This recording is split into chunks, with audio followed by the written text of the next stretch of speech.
O livro dos Médiuns, capítulo 3, método.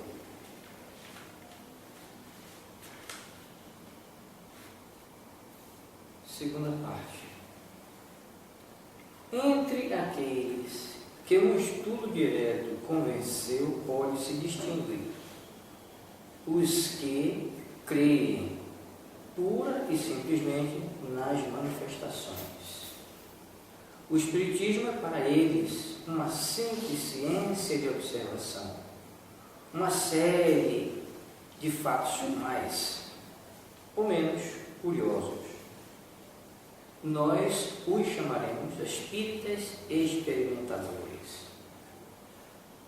Segundo, os que veem no Espiritismo outra coisa além dos fatos, compreendem a sua parte filosófica e admiram a moral que dele decorre, mas não a praticam.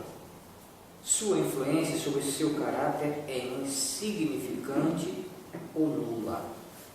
Não mudam nada em seus hábitos e não se privariam de um só prazer. O avaro é sempre de uma avareza sórdida, o orgulhoso pleno de si mesmo, o invejoso e o ciumento sempre hostis. Para eles, a caridade cristã não é senão uma bela máxima. São os espíritas imperfeitos.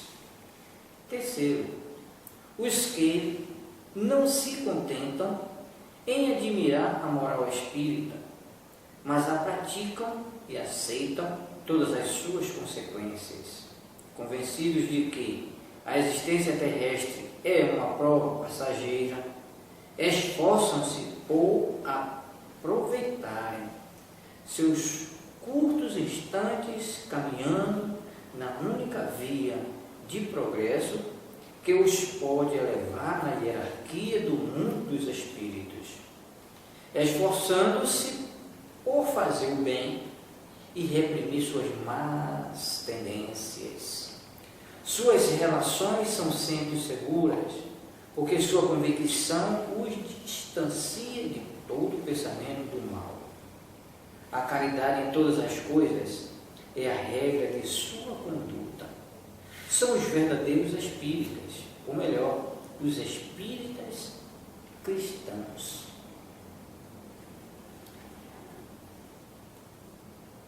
Quarto, há, enfim, os espíritas exaltados. A espécie humana seria perfeita se não tomassem sempre senão o lado bom das coisas. O exagero é nocivo em tudo. Em espiritismo, dá uma confiança muito cega e frequentemente pueril nas coisas do mundo invisível e leva a aceitar muito facilmente e sem controle o que a reflexão e o exame demonstrariam a obscuridade ou a impossibilidade, mas o entusiasmo não reflete, deslumbra. Esta espécie de adepto é mais nocivo do que útil à causa do espiritismo. São os menos apropriados a convencer, porque desconfia-se com razão do seu julgamento. São enganados de boa fé, seja por espíritos mistificadores, seja por homens que procuram explorar sua credulidade. Se devessem suportar sozinhos as consequências, não haveria senão meio mal. O pior é que dão, sem o quererem, armas aos incrédulos, que procuram, ante as ocasiões de zombar, do que se convencer, e não deixam de imputar a todos os ridículos de alguns.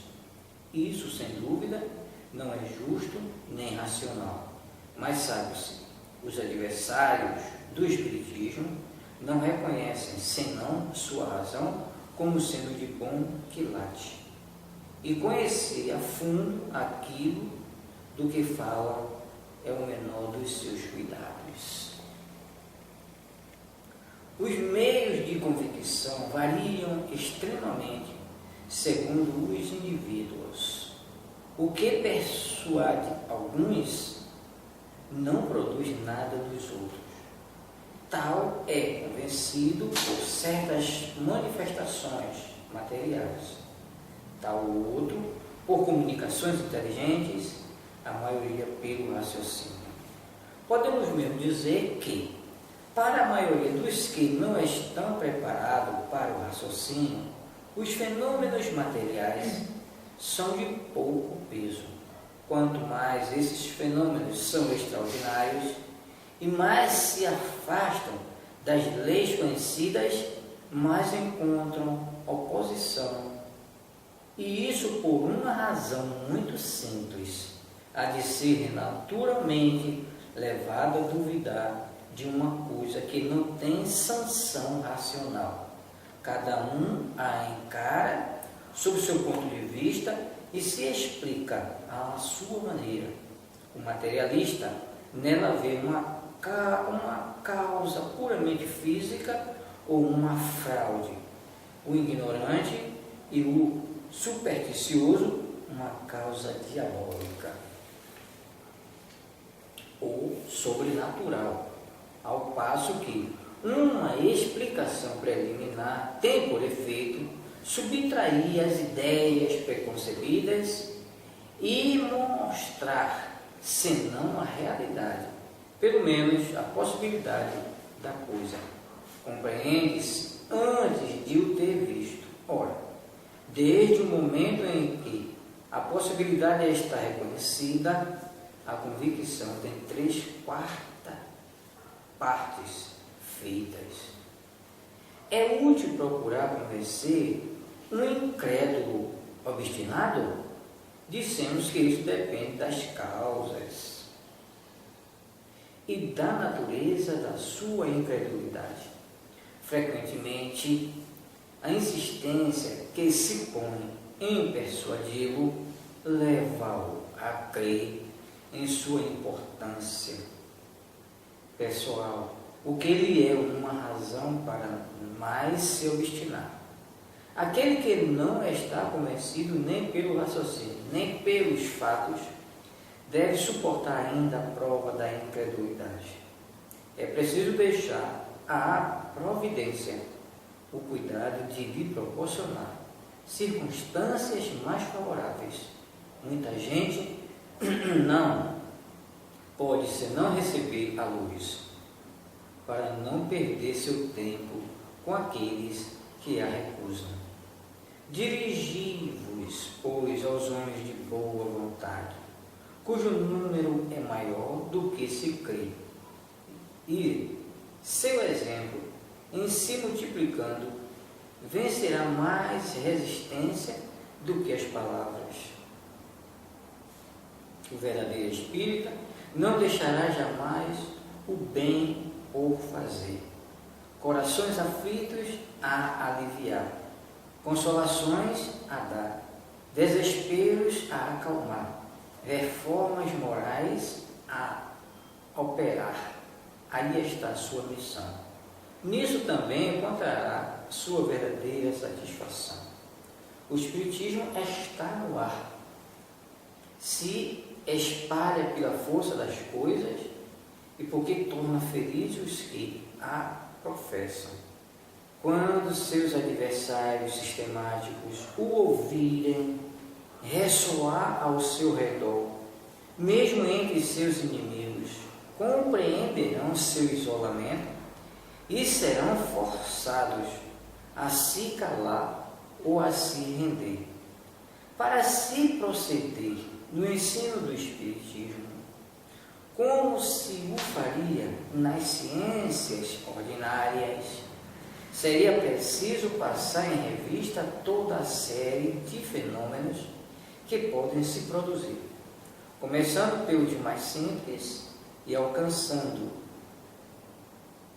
sucessivamente os mais complicados.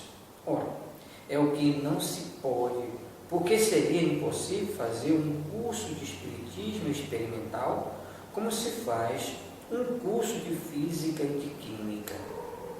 Nas ciências naturais, opera-se sobre a matéria bruta que se manipula à vontade, e se está quase certo de poder regular seus efeitos.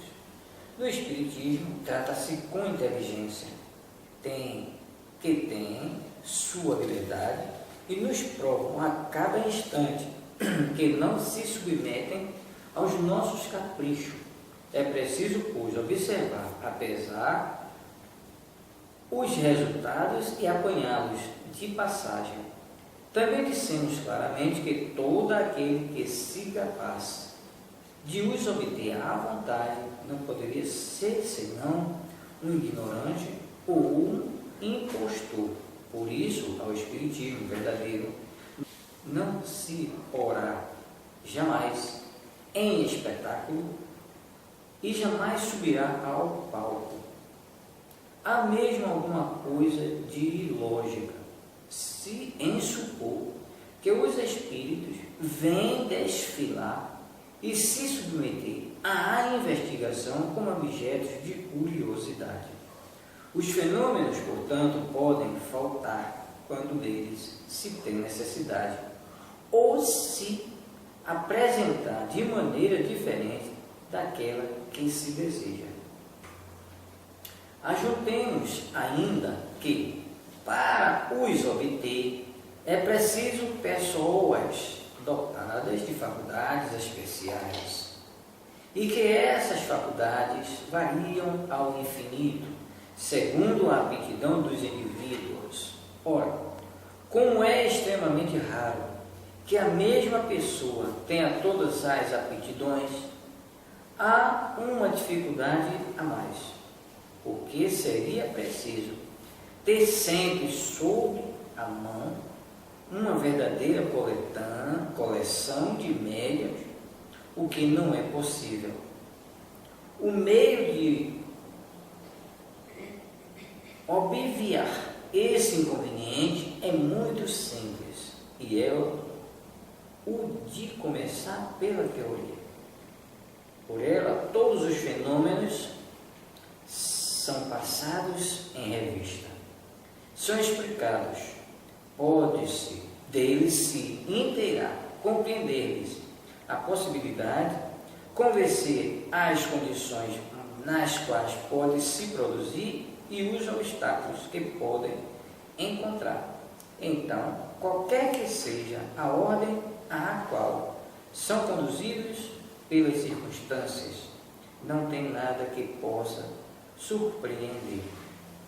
Esse caminho oferece ainda uma outra vantagem, o de poupar àquele que quer operar uma multidão de decepções, premunindo contra as dificuldades, pode manter-se em guarda e evitar adquirir experiências às suas próprias custas. Depois que nos ocupamos com o Espiritismo, nos seria difícil dizer o número de pessoas que vieram junto a nós, e entre estas, quantas vimos permanecerem indiferentes ou incrédulas em presença de fatos os mais patentes e que não se convenceram, senão mais tarde, de uma explicação racional.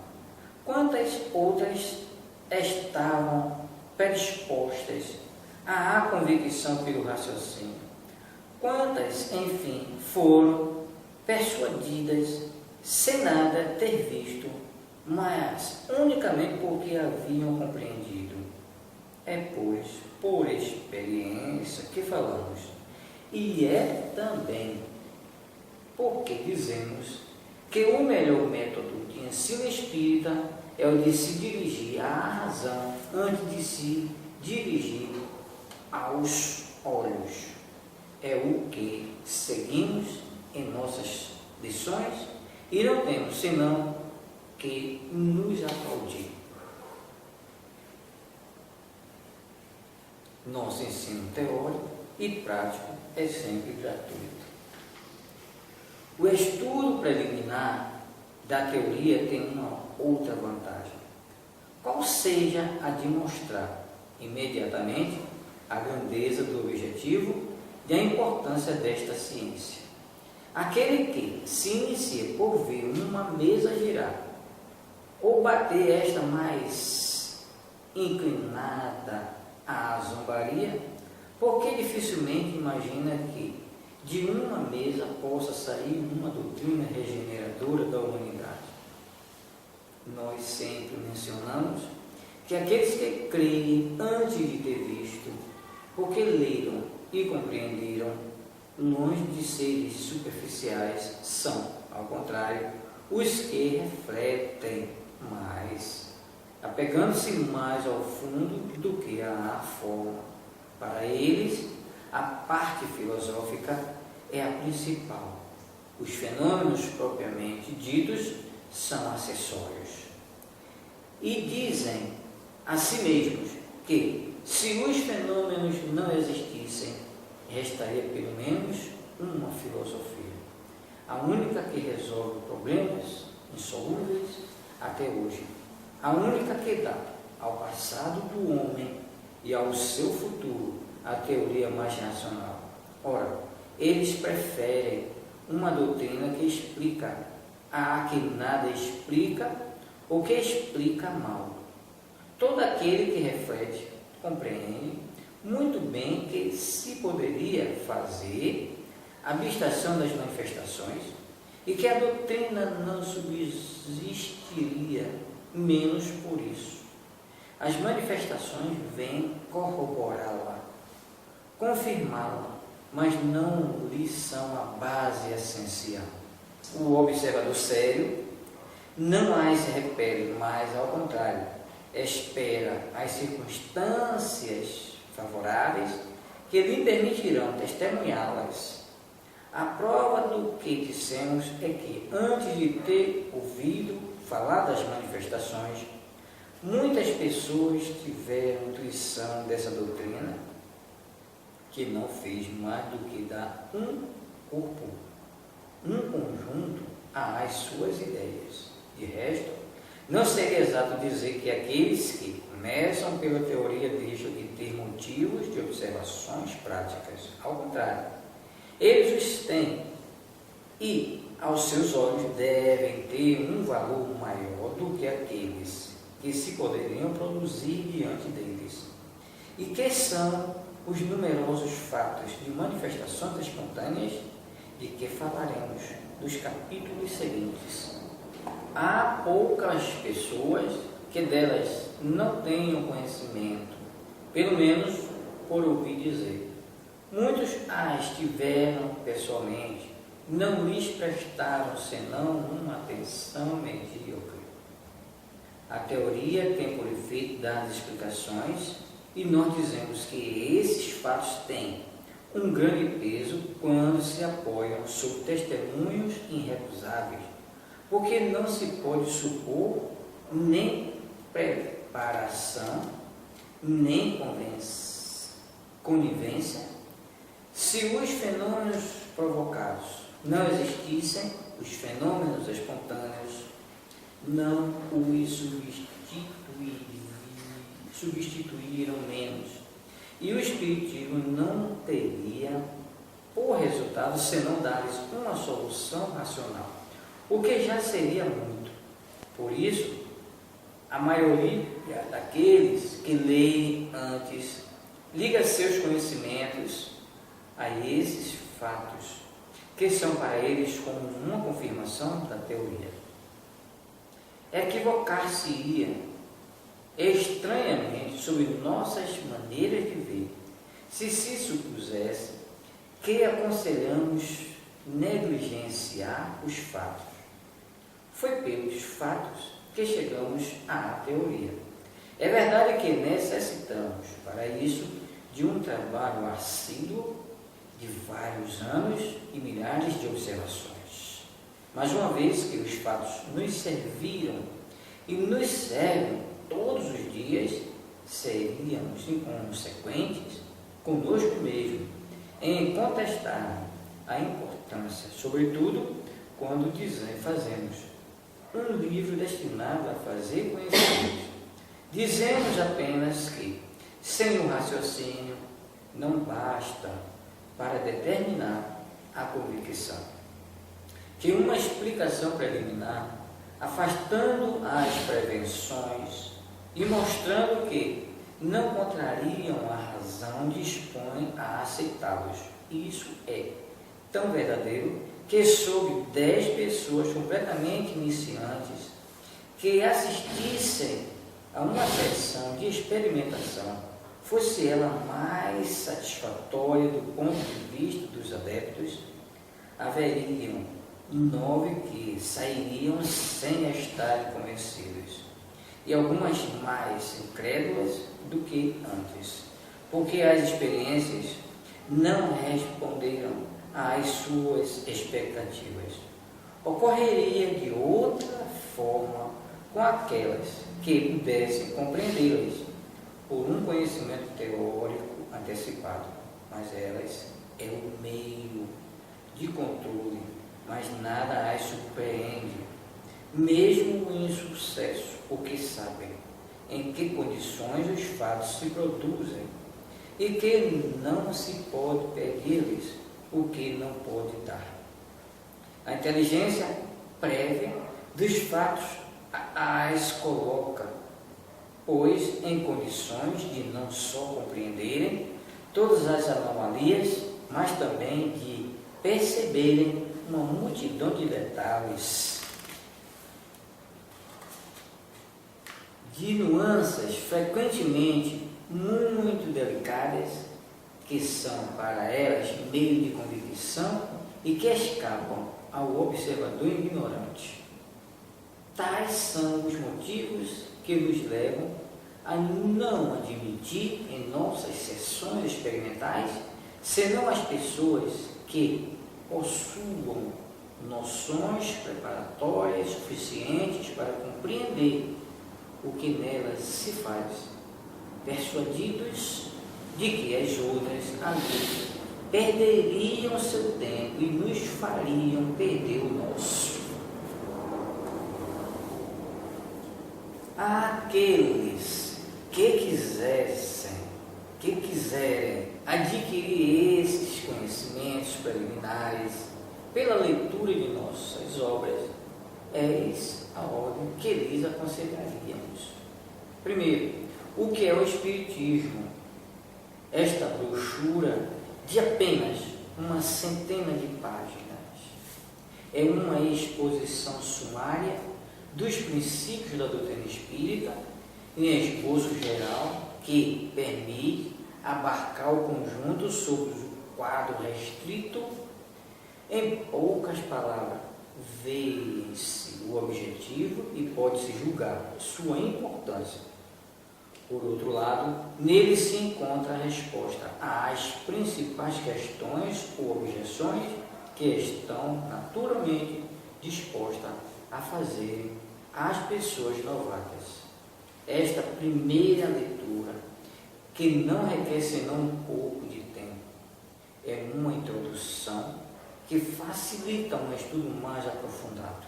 Segundo, o Livro dos Espíritos contém a doutrina completa, ditada pelos próprios Espíritos, com toda a sua filosofia e todas as suas consequências morais, e a revelação da destinação do homem, a iniciação à natureza dos Espíritos e aos mistérios da vida de além-túmulo.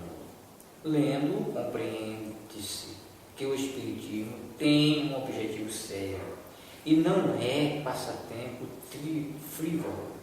Terceiro, o Livro dos Médiuns destina-se a guiar na prática das manifestações pelo conhecimento dos meios mais próprios para comunicar-se com os Espíritos.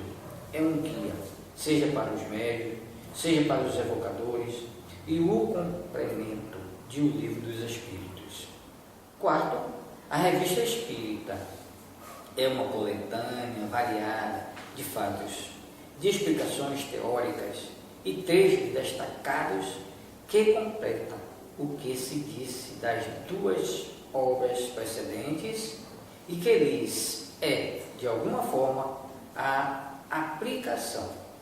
Sua leitura pode ser feita ao mesmo tempo com elas, mas será mais proveitosa e mais inteligível, sobretudo após a leitura de O Livro dos Espíritos. Isto pelo que nos concede.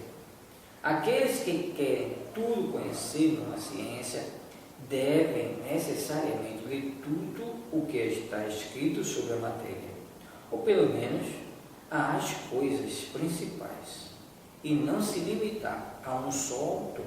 Devem mesmo ler o pró e o contra, as críticas, como também as apologias, iniciar-se nos diferentes sistemas a fim de poder julgar pela comparação.